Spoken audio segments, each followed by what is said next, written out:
Olá, esta é uma videoaula do curso Redes de Computadores do projeto ITA-BISAL. A matéria ensinada será Sistemas Operacionais 1. Eu me chamo Everton Amaral e serei o seu professor. Hoje em dia, um grande número de aparelhos eletrônicos possui um sistema operacional. Celulares, tablets, computadores como o que vocês estão utilizando para assistir essa aula, assim como vários outros dispositivos, como geladeiras e até carros. Este modelo, de 1980, era muito, mas muito mais simples que esse computador ou até mesmo os celulares de hoje. Mas o princípio, o funcionamento, ele se mantém o mesmo, desde os desses dispositivos até os dias atuais. Voltando ainda mais na história, vamos conhecer o nosso primeiro computador, o ENIAC, construído em 1936 por Kohan Sui. Esse computador tinha a altura de um prédio e pesava 30 toneladas. Mas o que são sistemas operacionais? A literatura nos diz que um sistema operacional é um programa de computador que, após o processo de inicialização, o famoso boot, é o primeiro programa a ser carregado, e ele possui duas tarefas básicas. A primeira, gerenciar os recursos de hardware de forma que sejam utilizados da melhor forma possível, ou seja, para tirar o máximo proveito da máquina e fazer com que seus componentes estejam a maior parte do tempo ocupados executando tarefas. O segundo, e mais importante, é prover funções básicas para que programas de computadores possam ser escritos com uma maior facilidade, de modo que o programa não precise conhecer os detalhes da máquina, ele não precisa saber o que é o chip, o que é uma placa, ele simplesmente funciona sem saber o que está por trás. Resumindo, um sistema operacional gerencia os recursos da máquina para que programas de computadores funcionem sem o conhecimento dos componentes. Assim, uma calculadora, um editor de texto, um browser como o Chrome ou o Firefox não precisam falar diretamente com o hardware, não precisam saber o que é um teclado, não precisam saber o que é um monitor, eles simplesmente utilizam o sistema operacional. Para maiores conhecimentos sobre hardware, estude a matéria Arquitetura de Computadores. Lá você poderá entender um pouco mais sobre esse assunto tão interessante. Bloco 2. Compreendido esses conceitos iniciais, agora podemos dar mais um passo na compreensão de sistemas operacionais. A arquitetura dos computadores modernos possui componentes essenciais, como um ou mais processadores, memória principal, memória secundária, dispositivos de entrada e saída, como o HD, teclado, mouse, monitor, interfaces de rede, entre outros. Escrever programas que utilizem o computador com essa complexidade é muito difícil e trabalhoso. E é esse o ponto onde o sistema operacional entra, fazendo o papel de mediador entre o hardware e os programas, facilitando o uso dos recursos. O sistema operacional é um programa de computador? Sim, ele é um programa de computador. Os programas normalmente são classificados como software básicos, que incluem sistema operacional, e software de aplicação, que são voltados para resolver problemas de usuários. Para entender melhor, analise essa imagem comigo. Apesar de não ser nosso foco, para compreender melhor os sistemas operacionais, vamos conhecer algumas partes relacionadas ao hardware.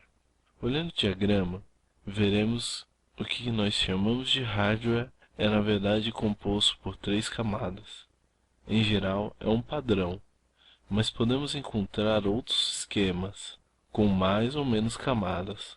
Basicamente, os computadores em sua maioria seguem esse padrão de três camadas.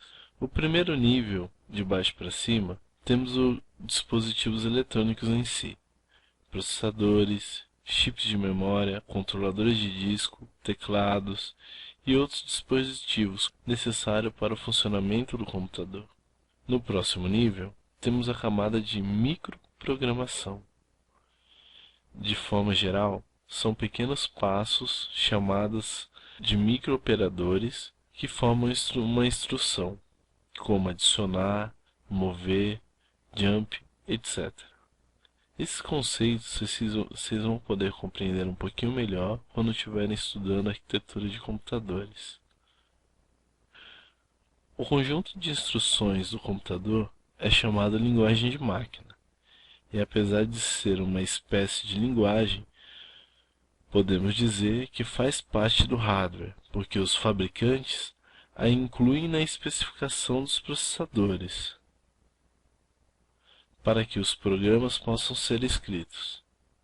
Afinal, do que adiantaria uma máquina maravilhosa se não existe uma documentação de como ela funciona? Assim, as instruções de máquina são consideradas partes integrantes do hardware. As instruções também incluem, geralmente, operações que permitem ao processador comunicar-se com o mundo externo, como controlar disco, memória, teclado. Como a complexidade para o acesso a dispositivos é muito grande, é uma tarefa do sistema operacional esconder esses detalhes do programador. Assim, o sistema operacional pode, por exemplo, oferecer ao programa uma função tipo leia um arquivo em bloco, e os detalhes de como fazer isso fica a cargo do sistema operacional. Acima do sistema operacional estão os demais programas utilizados pelo usuário final, mas alguns deles ainda são considerados software básicos.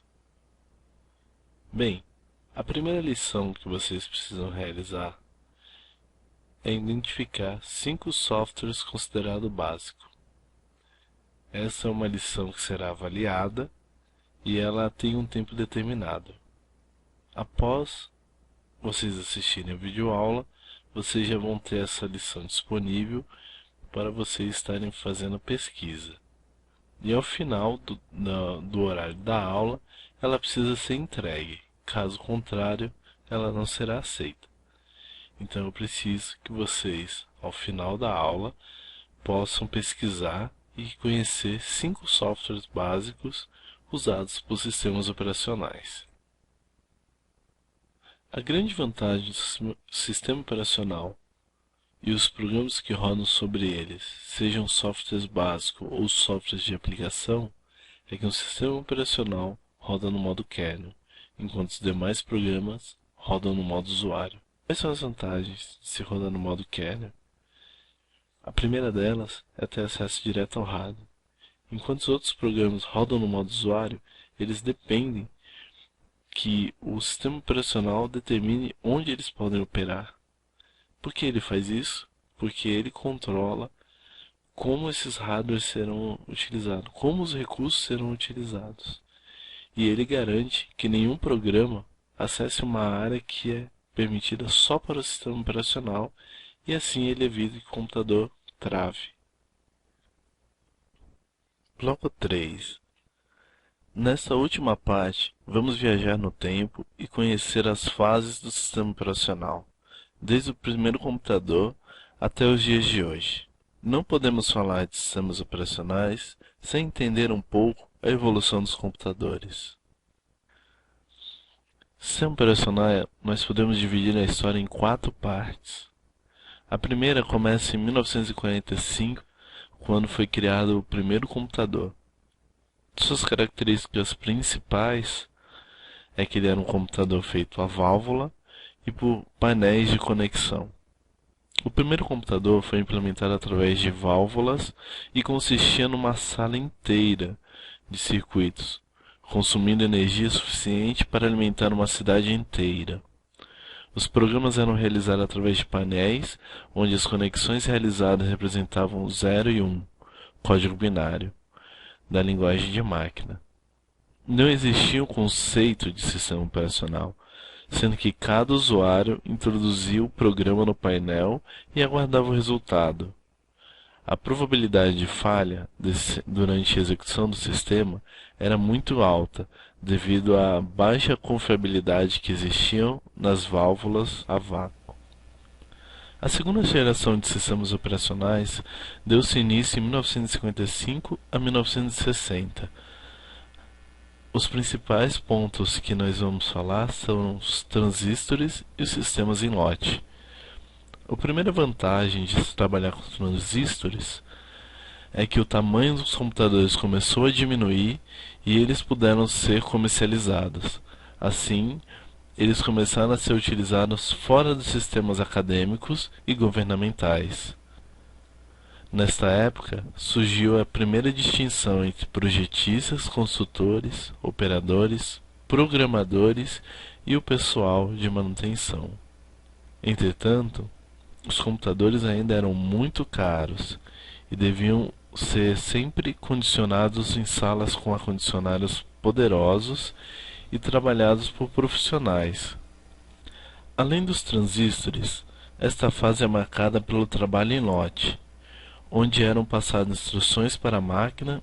Depois de executadas essas instruções, saía um resultado. Nossa segunda lição é para que vocês façam uma pesquisa sobre como eram realizados esses processos batch em 1955 a 1956. Essa é uma lição que será avaliada e ela tem um tempo determinado. Após vocês assistirem a videoaula, vocês já vão ter essa lição disponível para vocês estarem fazendo pesquisa. E ao final do horário da aula, ela precisa ser entregue. Caso contrário, ela não será aceita. Então eu preciso que vocês, ao final da aula, possam pesquisar como eram realizados os processos batch entre 1955 e 1960. A terceira fase dos sistemas operacionais, ela ocorre em 1965 a 1980, a criação dos circuitos integrados e da multiprogramação. Com a introdução dos circuitos integrados, houve uma grande redução no tamanho dos dispositivos, bem como o aumento de sua capacidade e sua complexidade. Isso permitiu a criação de sistemas de entrada e saídas mais inteligentes, de forma que os próprios se responsabilizassem pelo controle de transferência de dados, entre eles e a memória principal. Outro desenvolvimento importante foi a introdução do disco, que permitiu que acessos aleatórios a informações começassem a acontecer ao mesmo tempo, diferentemente da última geração, onde eram realizados programas em fitas magnéticas e era um acesso linear, não tinha como voltar e você era obrigado a esperar o final do processo. Simultaneamente, como utilização de circuitos integrados, surgiu o conceito da multiprogramação. Estes foram os fatores fundamentais para o sucesso e o conceito da multiprogramação. E como funcionava? Imagine que a partir desse ponto, nós podíamos ter dispositivos de entrada e saída distintamente das partes internas do computador, como processador e memória. Nessa época, o processamento funcionava da seguinte forma: enquanto se processava, os dispositivos de entrada e saída não faziam nada. E quando estavam entrando dados pelos dispositivos de entrada e saída, o processador não fazia nada. Nessa época, surgiu a ideia dos jobs, e eles eram colocados dentro de alguma parte da memória. Então, o que acontecia era que enquanto um programa estava executando, os dispositivos de entrada e saída começavam a funcionar também. Ao invés de eles jogarem direto para o processador, eles jogavam para uma parte da memória, onde ficavam ali armazenados até o processador ficar liberado para processar mais um trabalho. Esta foi a introdução do conceito de pool, ou seja, quando o processador ficava livre, logo o próximo trabalho era mandado para ele continuar processando. Entretanto, até esse ponto, os sistemas continuavam sendo processados em lote, como na geração anterior, sendo que o tempo ele simplesmente foi diminuindo. Para diminuir ainda mais o tempo de resposta, foi criado o conceito de time sharing, ou seja, tempo compartilhado, no qual o usuário possui um terminal ligado a uma linha de computador, podendo ainda o computador rodar em lote algumas coisas, enquanto o usuário inseria outros dados. Mas, mesmo assim, ainda era um pouco lento. Nesta época também surgiram os microcomputadores. Tinham uma menor capacidade dos computadores maiores, mas mesmo assim eles tinham um custo ainda menor. Observe que há uma diferença entre multiprogramação e multiprocessamento. Estes dois conceitos devem estar muito distintos na mente de vocês. Multiprogramação corresponde a diversos programas executando em um mesmo processador. Multiprocessamento corresponde a diversos processadores dentro de um mesmo sistema executando diversos programas, cooperativamente ou individualmente. A quarta geração é marcada por computadores pessoais e a rede de computadores. Desde 1980 até 1990, esse foi o foco dessa geração. Com a integração de larga escala e o surgimento dos microcomputadores, também surgiu o conceito de user-friend para os sistemas operacionais, o que corresponde a sistemas desenvolvidos para que pessoas que não têm nenhum interesse em conhecer como ele funciona utilizem sem problema algum. Outro conceito que surgiu nessa época foi os sistemas operacionais para redes de computadores, que consistiam em dois tipos distintos. O primeiro, os sistemas operacionais de rede, no qual o usuário tem conhecimento do próprio computador e que ele pode acessar um outro computador. E o outro são os sistemas operacionais distribuídos, em que um sistema operacional faz com que todos os computadores da rede formem uma única unidade, de forma que nenhum usuário tenha conhecimento de quantos computadores há naquela rede. Nossa terceira lição é uma pesquisa sobre tipos de sistemas operacionais. Eu preciso que vocês pesquisem sobre eles e me entreguem para a próxima aula. Esta foi nossa primeira aula, Introdução e História a Sistemas Operacionais. Vocês têm duas atividades para me entregar até o final desse período e uma atividade para ser entregue na próxima aula. Essas atividades já estarão liberadas para vocês fazerem. Qualquer dúvida, entre em contato e muito obrigado. Até a próxima aula.